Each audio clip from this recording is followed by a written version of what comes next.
আজকে একটি খুব ইম্পর্টেন্ট কথা এবং আপনাদের সবার খুব আমি জানি কোশ্চেনটা আপনারা অনেকে করে থাকেন এবং আপনাদের মধ্যে প্রচুর ভুল ধারণা আছে পিসিওএস নিয়ে।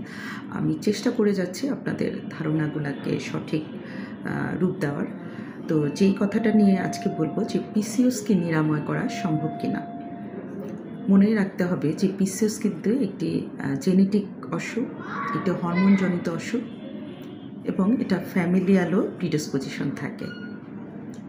পিসিওএস অন্য যে হরমোনজনিত যে অসুখগুলি আছে সেইগুলি নাম বলে আপনারা বুঝতে পারবেন। যেমন মনে করেন যে ডায়াবেটিস আছে, থাইরয়েডের ডিজিজ আছে, তারপর ব্লাড প্রেশারের যেটা আপনার ফ্যামিলিয়ালভাবে থাকে, তো হাইপারটেনশনের কথা বলছি আমি। তো এই অসুখগুলিকে আপনারা কিন্তু বুঝে গেছেন যে এই অসুখগুলি কিন্তু কিওর হয় না।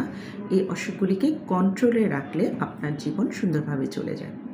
পিসিওএসও ঠিক সেই রকম একটা ডিজিজ, যে হরমোন রিলেটেড ডিজিজ, যেটাকে আপনার কন্ট্রোলে রাখতে হবে। এটা কেউ বলতে পারবে না যে 100% কিওর হয়ে যাবে। যদি আপনি সঠিক নিয়ম মেনে চলেন, আপনার যদি ডিজিজটাকে কন্ট্রোলে রাখতে পারেন, তাহলে আপনি পুরোপুরি সুস্থ থাকবেন। তবে কখনই এটা কিওর হয়ে যাবে এটা কিন্তু কেউ বলতে পারবে না। আপনি কিন্তু ডায়াবেটিসকে বলতে পারবেন না যে আপনি ওষুধ না খেলে এটা ঠিক হয়ে যাবে, এটা কিওর হয়ে যাবে।